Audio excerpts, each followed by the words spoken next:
میں تو امتی ہوں اے شاہ امم.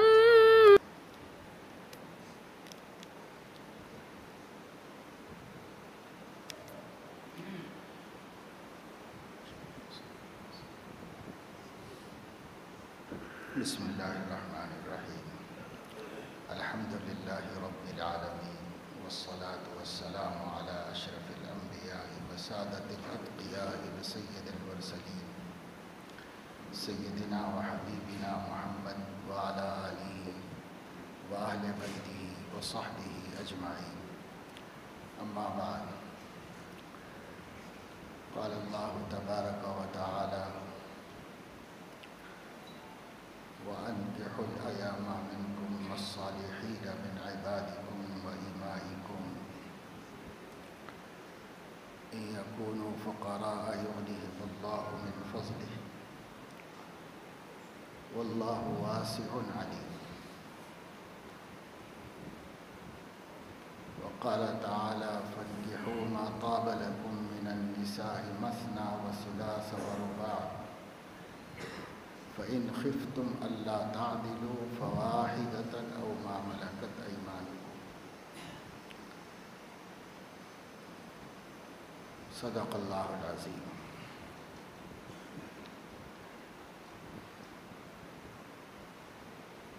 اللہ تبارک و تعالی شانہ نے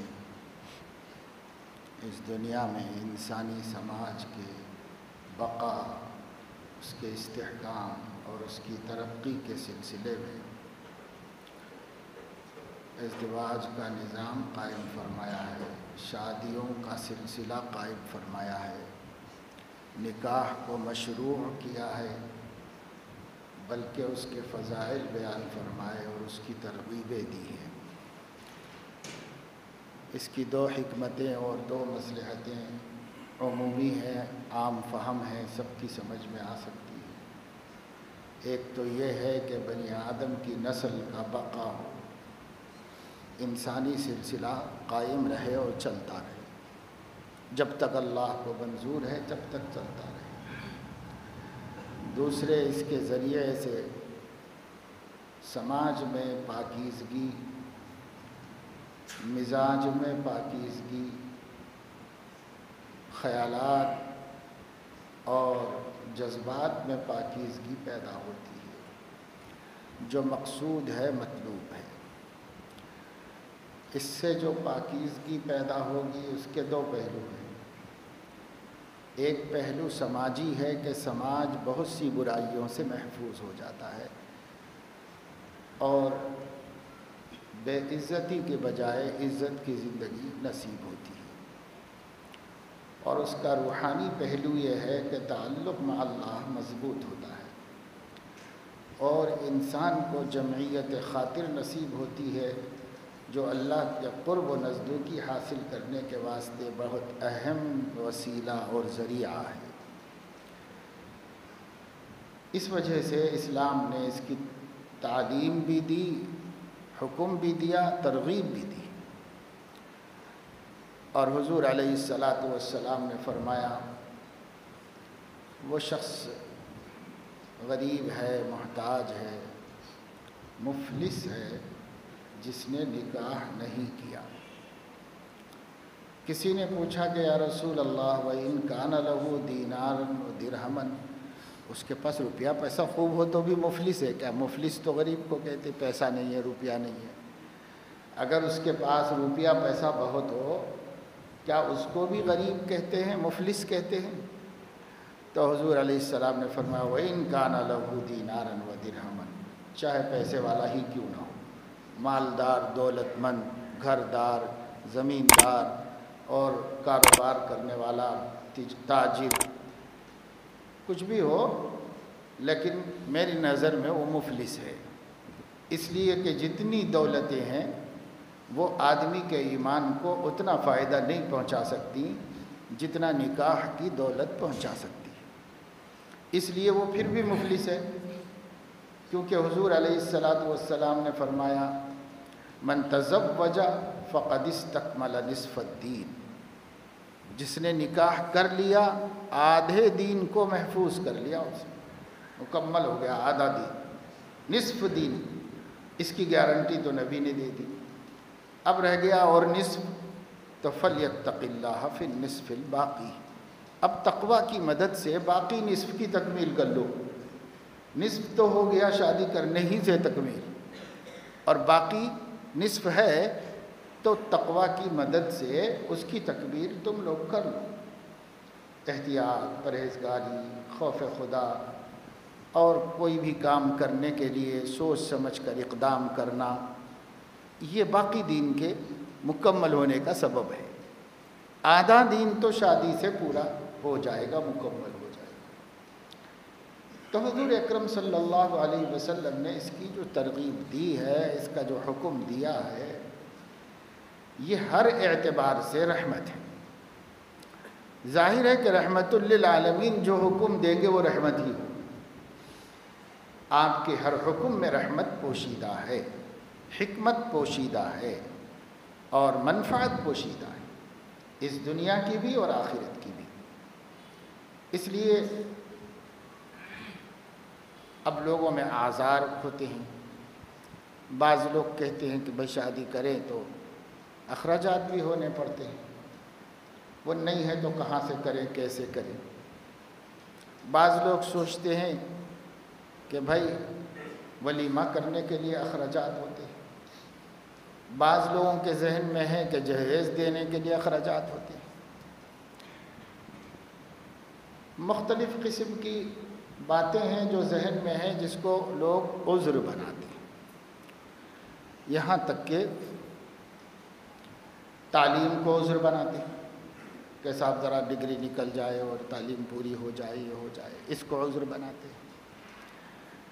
بعض لوگ ہیں کمائی کو عذر بناتے ہیں، وہ ایک درجے میں اہم ضرور ہے کہ بھئی آدمی جب شادی کرے گا تو پالے گا، کھلائے گا، پلائے گا، کچھ تو اہلیت ہونی چاہیے اس کی اپنی، اس کی تو کچھ اہمیت ہو سکتی ہے۔ باقی اس میں بھی یہ کہ صاحب اتنا کمائے، اتنا جمائے، اور اتنا یہ کرے، اور اتنی تنخواہ ہو، اور جب تک کوئی باس مستحکم ہو وہ نہ ہو جائے، تو یہ نامعقول عذر ہے۔ اس واسطے کہ بہت سے لوگوں نے بہت انتظار کر کر کے بہت کمانے والے سے شادی کی، بیٹی کی، لیکن نکاح ہو جانے کے ایک آدھ دو مہینے کے بعد نوکری چلی گئی۔ تو اللہ نے بتایا کہ جس چیز پر تم نے بہت زیادہ بھروسہ کیا تھا، وہ چیز اس پر کرنے کی نہیں تھی، میرے اوپر کرنے کی، میرے اوپر نہیں کیا، اسی پہ کیا۔ تھوڑا بہت دیکھ لیتے کہ بھائی اپنے بیوی کو پال لے سکتا ہے کہ نہیں پال لے سکتا، یہ ٹھیک ہے اپنی جگہ، یہ معقول بات ہے، لیکن ایک معیار بنا کر کے اس معیار کا کمانے والا ہو، اور اس معیار کی ڈگری والا ہو، اور اس معیار کے حیثیت والا ہو، تو یہ تو نامعقول بات تھی۔ اس نامعقول بات کا اللہ تعالیٰ دو ٹوک جواب دیتے ہیں، اور اکثر لوگ بھگتتے ہیں، لیکن اپنی حماقت چھپا لیتے ہیں کہ یہ ہماری ہی کی ہوئی حماقت ہے، اس لیے اس کو چھپا لیتے ہیں۔ اکثر لوگ بھگتتے ہیں۔ ہماری نظر میں خود ایسے کتنے واقعات ہیں۔ ایک صاحب اچھے خاصے پڑھے لکھے، بڑے انتظار کر کے 28-30 برس میں بیٹی کی شادی کی، اور امریکہ میں ویل سیٹل ان کو چاہیے تھا، تو بہت زبردست مل گیا لڑکا، شادی بھی کر دی، یہیں سے کر دی، اور پھر کارروائی کی، اور اس کے بعد اسے روانہ کیا، بھیجا۔ اس نے گھر میں قدم رکھا اور کمپنی نے اس کو سسپینڈ کر دیا۔ اب پتہ چلا کہ صاحب وہ وہاں جاتے ہی شوہر بے روزگار ہو گیا، ختم۔ اب نوکری ڈھونڈو، تلاش کرو، جو مقدر میں ہے ملے گا۔ بہرحال ایسی کتنی مثالیں ہیں۔ تو تھوڑا بہت جو چیز ضروری ہوتی ہے سمجھنے کی، دیکھنے کی، وہ ٹھیک ہے، اسلام بھی اس کی حمایت کرتا ہے، اس کی وکالت کرتا ہے۔ کسی بھی چیز میں غلو مبالغہ، یہ تو دین میں درست نہیں، تو دوسری چیزوں میں کیسے درست ہے؟ یا اہل الکتاب لا تغلو فی دینکم، اپنے دین میں غلو نہیں کرو۔ غلو اللہ کو پسند نہیں ہے۔ فقہا نے احکام میں بھی غلو نہیں ہونے دیا، کہیں بھی غلو کو پسند نہیں کیا۔ اعتدال سے کام کرو، غلو کہیں نہیں چلتا اسلام، زیادتی، زبردستی کہیں نہیں چلتی اسلام۔ اسلام نام ہے اعتدال کا۔ وعلی اللہ قصد السبیل، یہ اللہ تعالیٰ کی ذمہ داری ہے کہ سیدھا رستہ آپ کو دکھائے۔ سیدھا رستہ، قصد کہتے درمیانی راستہ، سیدھا، بس اللہ یہ دکھاتا ہے۔ کمی نہیں کرو، زیادتی مت کرو، غفلت مت برتو، اور زیادہ تنگی میں خود مت جاؤ۔ ایک حدیث میں حضور علیہ السلام نے فرمایا، بخاری شریف میں روایت ہے، اپنے اوپر تنگیاں مت بڑھاؤ، خود ہی نہیں بڑھا لو تنگیاں اپنے اوپر، اس لیے کہ تم اللہ تعالیٰ کے لیے تنگی کرو گے اور دین میں تنگی پیدا کرو گے کہ سب میں یہ نہیں کروں، میں اتنا اعلیٰ درجہ سوچتے رہو گے تو تم دین پہ غالب نہیں آؤ گے، دین تمہارے اوپر غالب آ جائے گا، تم دین پہ نہیں غالب آؤ گے۔ حضور علیہ السلام نے صحابہ سے فرمایا، بعض صحابہ نے بہت زیادہ اہتمام کرنے کے عہد کیے تھے، فرمایا مت کرو، دین پر تم غالب نہیں آؤ گے، یعنی پورا دین کر کے دکھا دو، ایسا نہیں ہو سکے گا، دین تم پہ غالب آئے گا اور تقاضا کرے گا اور تقاضا کرے گا اور کرے گا، اور تم جب بیزار ہو جاؤ گے بعد میں۔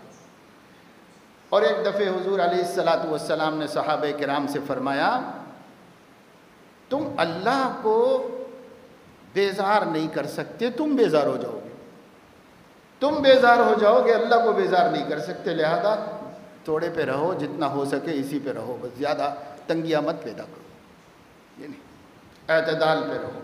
اللہ تم سے ایسی مانگ کر نہیں رہا ہے، تم کیوں کر رہے ہو ایسی مانگ؟ تو بسا اوقات بندوں کے ذہن میں ایسی باتیں ہوتی۔ تو دیکھو، جب دین میں اتنا خیال رکھا گیا اللہ کے حق میں، عبادت میں، بندگی میں، تو پھر جو ہماری سماجی اور معاشرتی ضروریات ہیں اس میں کتنا راحت ہماری ملحوظ رکھی گئی، کتنا خیال رکھا گیا۔ فقہا فرماتے ہیں پانی نہیں ہے سفر میں، لیکن پانی دور میں ہونے کی اطلاع ہے کہ جائیں گے تو مل جائے گا۔ اگر ساتھیوں کو تکلیف ہونے کا خطرہ ہے تو نہ جائے، تیمم کر کے نماز پڑھے۔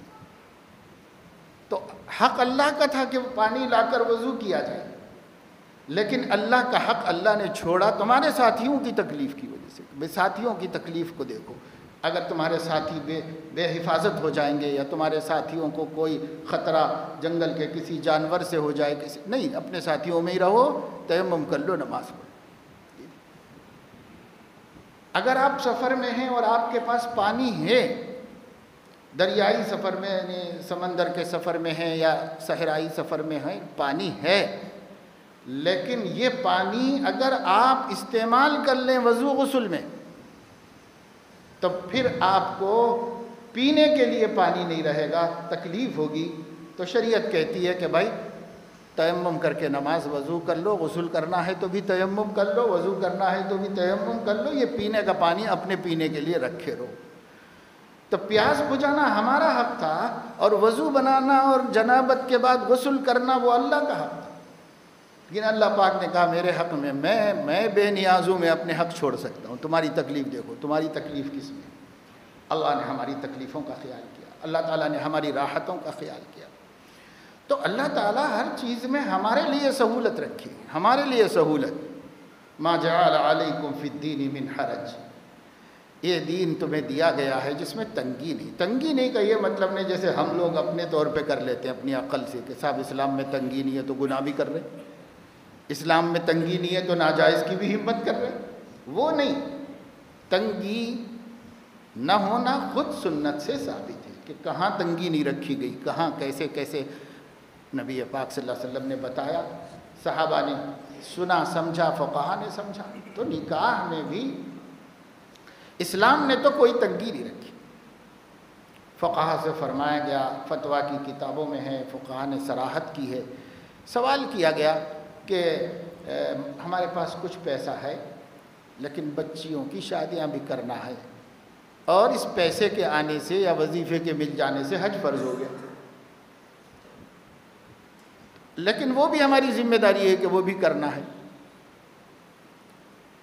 تو حکم کیا ہے؟ تو حکم یہی بتایا گیا اور یہی ہے کہ وہ پہلے حج کرے گا۔ کیوں؟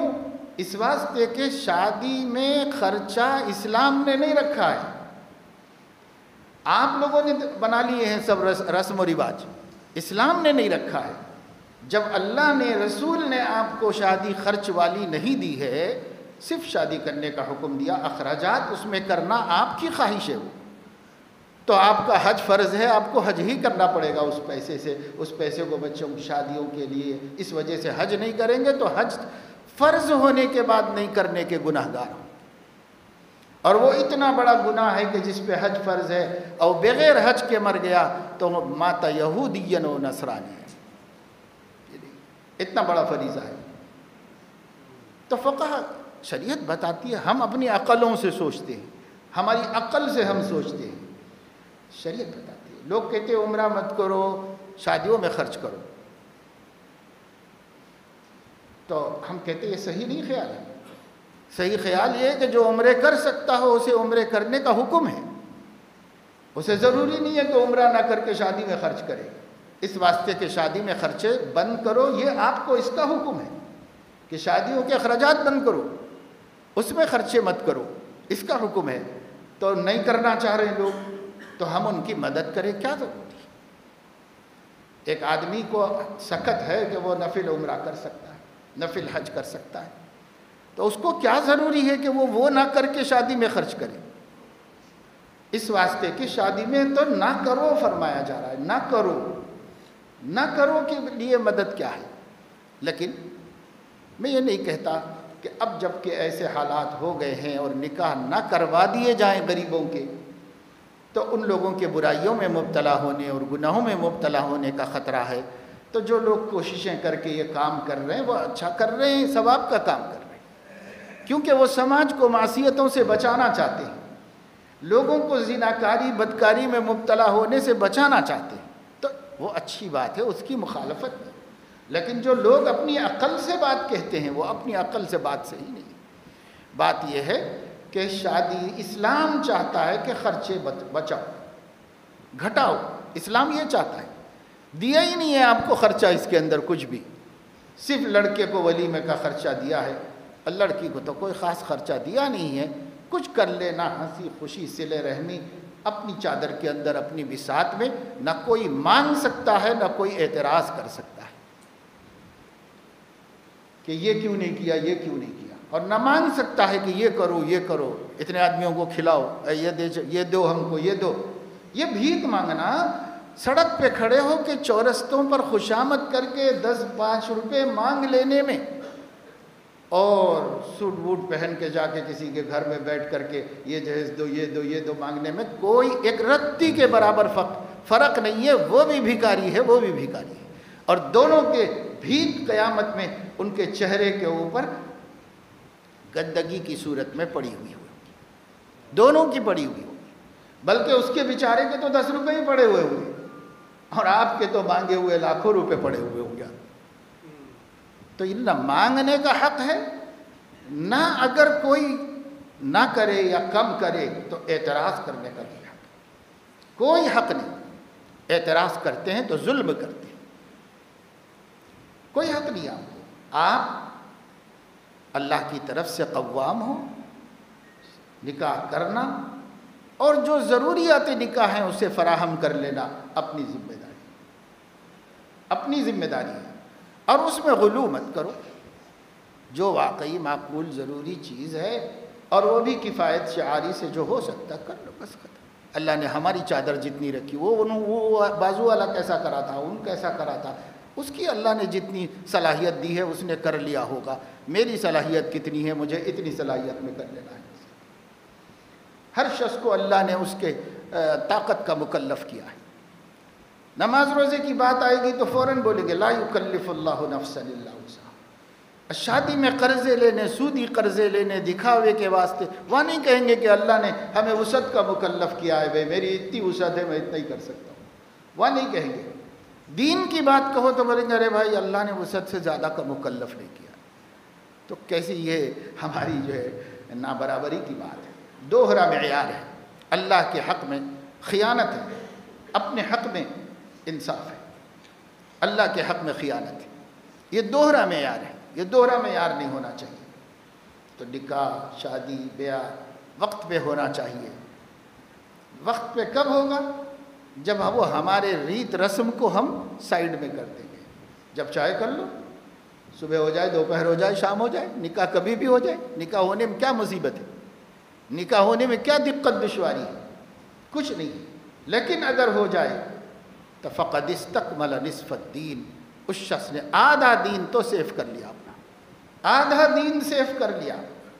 اب میں بولوں، آپ کوئی بولے تو آپ کہیں کہ ایسا کیسا، لیکن جب نبی کہیں تو کون کہہ سکتا ہے کہ کیسا؟ کون پوچھ سکتا ہے نبی سے؟ نبی کہہ رہے ہیں فقد استکمل نصف الدین، آدھا دین سیف ہو گیا، اس کا پورا کر لیا، مکمل کر لیا۔ آدھے کے بارے میں حضور علیہ السلام ہماری مدد کر رہے ہیں کہ دیکھو تقوی ساتھ رکھو، باقی آدھا بھی محفوظ رہے گا، پرہیزگاری کو ہاتھ سے جانے مت دو، اس سرمایے سے باقی آدھے کی بھی فکر کر لو۔ آدھے کی میں ضمانت لے لیتا ہوں کہ آدھا پورا ہو گیا تمہارا دین۔ تو اتنا بڑا عمل ہے، اتنا ضروری عمل ہے، اتنی مصلحتیں اس میں ہیں، اتنے فوائد ہیں، ظاہری ہیں، سماجی ہیں، روحانی ہیں، معنوی ہیں، ہر قسم کے منافع ہیں، فوائد ہیں، لیکن صرف سماج کے اعتراض یا سماج کے کچھ کہنے یا سماج کے ریمارک سے ڈر کے یا خود اپنے نفس کے خواہشات کے خاطر، بعض اللہ کے بندے ایسے ہوتے ہیں جن کے پاس کوئی وجہ بھی نہیں ہے، کوئی وجہ نہیں، جب پوچھو تو ہاں ارادہ ہے کرتا ہوں، نکاح کر لیا بھائی، نہیں ارادہ ہے کرنے کا، کروں گا جی، کرنا ہے، کرنا ہے، وجہ کیا ہے بھائی؟ وجہ کچھ بھی نہیں۔ ایک چیز کی نبی ترغیب دے رہے ہوں، ایک چیز کو نبی تمہارے حق میں فائدہ مند کہہ رہے ہوں، ایک چیز تمہارے سماج کی پاکیزگی کا ذریعہ ہو، ایک چیز تمہارے خیالات کی تطہیر کا اور پاکی کا ذریعہ ہو، ایک چیز تمہارے روحانیت میں ترقی کا وسیلہ ہو، نبی اس کی ترغیب دے رہے ہوں، فضائل بتا رہے ہوں، نہ کر لینے کو مفلسی قرار دے رہے ہوں، اور اس کے باوجود ہمارے پاس کوئی وجہ ہی نہیں ہے، وجہ ہی نہیں ہے، وہ خالی وقت گزارا جا رہا ہے۔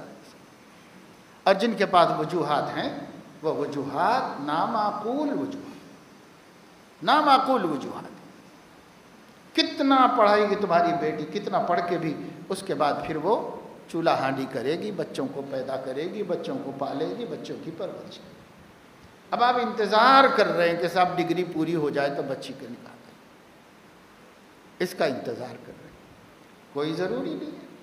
آپ نے سوچا ہوگا کہ صاحب ہماری بچی جو ہے بہت پڑھی لکھی ہوگی اور وہ جاب بھی کرے گی، ٹھیک ہے، جبھی تک تو کرے گی جب تک کہ آپ کی بیٹی ہے۔ جب کسی کی بیوی ہو جائے گی تو آپ اس کو جبر کریں گے کہ تم بھی ہماری مشورے سے چلو، اس پہ کیا جبر کریں گے؟ اب وہ اس کی بیوی ہے، وہ کرائے گا نہیں کرائے گا، گھر بٹھائے گا، جو کرے گا اس کی مرضی۔ تو جو چیز اپنے ہاتھ میں بھی نہیں، جو اپنے اختیار میں بھی نہیں، بیٹی تو ہمارے پاس زیادہ سے زیادہ بالغ ہونے تک کے واسطے ہے۔ اب اگر قانون نے مملکت کی روشنی میں 18 برس ہونے تک کے واسطے ہمارے پاس ہے، اس کے بعد ہماری کہاں ہے وہ چیز؟ وہ اپنی چیز ہی نہیں، دوسرے کی امانت ہے، دوسرے کو دینا ہے، وہ جیسا چاہے رکھے گا، جیسا چاہے کا مطلب شریعت کی روشنی میں رکھے گا، آرام سے رکھے گا، لیکن مرضی تو اس کی چلے گی نا، مرضی اور خواہشات باپ کی چلے گی، ماں کی چلے گی، نہیں چلتی۔ چلانے جاؤ گے تو جھگڑے ہوتے ہیں اور طلاقیں ہوتی ہیں۔ اگر ہم دستبردار ہو جائیں تو ہی معاملے جمتے ہیں، نبھتے ہیں۔ تو جب یہ بیٹی پرائی ہے، دوسرے کو دینے کی ہے، تو آپ اتنا تصرف کیوں کر رہے ہو؟ ہاں، پڑھانا لکھانا، تربیت کرنا، دینا۔ کیا پڑھائیں لکھائیں؟ حضور اکرم صلی اللہ علیہ وسلم نے فرمایا، جس کی باندیاں ہوں، جس کی بیٹیاں ہوں، تو فَأَحْسَنَ تَعْلِيمَهُنَّ وَأَحْسَنَ تَعْدِيبَهُنَّ، اگر وہ ان کی علم اچھا دے، احسن علم دے۔ تمام شارحین حدیث کہتے ہیں یہاں حسن علم سے مراد دین کا علم ہے، اور حسن ادب سے مراد نبی کی تہذیب اور نبی کے اخلاق، کیونکہ اس سے اچھا علم اور اس سے اچھا دین کون سا ہو سکتا ہے؟ اس سے اچھے اخلاق کون سے ہو سکتے ہیں؟ تو ہمیں اس کی فکر نہیں، کوئی باپ اپنے بچوں کو نبی کی تہذیب سکھانے کے لیے تیار نہیں، نبی پاک صلی اللہ علیہ وسلم کی تعلیم دینے، عقیدے تک نہیں معلوم ہے، بچیاں بیویاں بن رہی، مائیں بن رہی، عقیدے نہیں معلوم ہے کہ مسلمان کا عقیدہ کیا ہے، کن باتوں کو جاننے ماننے کی وجہ سے وہ مسلمان کہلاتے ہیں، اس کا علم تک نہیں۔ تو اس وجہ سے ہمیں چاہیے کہ اس مسئلے کو اہمیت دیں اور قرآن کریم کی ہدایت پر عمل کریں۔ قرآن کہتا ہے انکحوا الایام منکم والصالحین من عبادکم و امائکم، جتنے بے جوڑ ہیں ان کے جوڑ لگاؤ، ابھی تک نکاح نہیں ہوا ہے تو کرو، اور اگر ہو کر کسی وجہ سے ختم ہو گیا ہے تو دوبارہ کرو، کیونکہ ایب بے زوج کو کہتے ہیں، چاہے ابھی کنواری ہونے کی وجہ سے بے زوج ہو، چاہے مطلقہ ہونے کی وجہ سے، چاہے بیوہ ہونے کی وجہ سے، کسی وجہ سے بھی ہو۔ اور اتنا نبی نے کہا، اتنا کہا کہ حضرت عبداللہ ابن مسعود رضی اللہ تعالیٰ عنہ فرماتے تھے، مجھے یقین سے معلوم ہو جائے کہ میری زندگی صرف 10 دن باقی ہے تو بھی میں نکاح کر کے زوجہ کے ساتھ ہی رہوں گا۔ مجھے یعنی کوئی اللہ کی طرف سے پتہ چل جائے کہ 10 دن کے بعد آپ کی موت ہے، 10 دن زندگی کے باقی ہیں، اس کو یقین سے معلوم کر لوں، اگرچہ کہ کوئی صورت نہیں، لیکن ہمیں بتا رہے ہیں اگر یقیناً معلوم ہو جائے کہ صرف 10 دن زندگی میں باقی ہیں اور میری بیوی نہیں ہے، انتقال ہو گیا ہے، تو میں 10 دن کے لیے بھی کروں گا، کیونکہ نبی نے اکیلے رہنے والے کو خطرے میں بتایا ہے اور بیوی کے ساتھ رہنے والے کو محفوظ بتایا ہے، اس لیے میں 10 دن کے لیے بھی کروں گا۔ یہ صحابہ کا ذہن بنا تھا، اور اب تو ہم نے سماج میں اتنی بری بات بنا دیا ہے، اس کو اتنی بری بات بنا دیا، جوان بچیاں بیوہ ہو گئی، جوان بچیوں کو طلاق ہو گئی، لیکن ہمیں فکر ہی نہیں ہے کہ ان کا نکاح کریں۔ اگر ہم بھائی ہیں، اگر ہم والد ہیں، اگر ہم چچا ہیں، اگر ہم اس کے سرپرست ہیں، تو قرآن ہم سے کہہ رہا انکحوا، نکاح کر دو، تم کرو، ہم سے جواب لیا جائے گا اللہ کے پاس، ہم سے کہہ رہا قرآن کرو، جو سرپرست ہے، جو ذمہ دار ہے، اس سے کہہ رہا۔ الایامہ، ہر اس لڑکی کو جس کا زوج نہیں ہے زوج دلاؤ، اس کو بازوج کرو، ہر ایک کو کرو۔ والصالحین من عبادکم و امائکم، اور اس زمانے میں چونکہ غلام باندیاں بھی ہوتی تھی تو کہا ان کے بھی کرو، ان کی بھی فکر کرو، ورنہ برائیوں میں جائیں گے، بدکاریاں کریں گے، سماج کو خراب کریں گے، اس لیے کرو۔ تو اس لیے میرے دوستو یہ بڑی ذمہ داریوں کی بات ہے، جن کے بھی زیر اثر بچیاں پرورش پا رہی ہیں، جن کے بچے جوان ہو گئے ہیں، ان کو اس کی فکر کرنی چاہیے، اس کی جانب دھیان اور توجہ دینا چاہیے، اور خواہ مخواہ کے چونچلوں کا حل نکالنا چاہیے، اور بلا وجہ کے اللہ کی نافرمانیاں کرنے والوں کو سمجھا کر نافرمانی سے بچانا چاہیے کہ یہ اللہ رسول کی کیوں نافرمانی کر رہے ہو، نماز پڑھ رہا پھر بھی گناہ گار ہے، روزہ رکھ رہا پھر بھی گناہ گار ہے، کیوں اللہ کی نافرمانی کر رہے، کیوں کر رہے اللہ کی نافرمانی؟ تو اللہ کی نافرمانی سے بچاؤ، اللہ کی نافرمانی سے روکو۔ الٹا یہ کہ ماں باپ اگر بعض دفعے بچے ضرورت کا اظہار بھی کرتے ہیں تو منہ بند کر دیتے ہیں، بھائی آپ کو اللہ کہہ رہا ہے کہ بھائی ان کے بولنے سے پہلے فکر کرو، اور آپ بولنے کے بعد بھی فکر کرنے کے لیے تیار۔ یہ بہت غلط بات ہے۔ ہم دیکھیں اپنی عقل سے نہ چلیں، ہم اللہ کے دین سے چلیں، ہم اللہ کے قرآن کے حکموں کے مطابق چلیں۔ ہماری عزت اس میں ہے، ہماری عفت اس میں ہے، ہماری کامیابی اس میں ہے، سب کچھ اس میں ہے۔ اس لیے اپنے اپنے خاندانوں میں لڑکوں اور لڑکیوں کے بروقت نکاح کے سلسلے میں توجہ کریں اور دھیان دیں، بے حسی ختم کریں، احساس کریں، ہر سینے میں دل ہے، ہر بچی کا دل تڑپتا ہے۔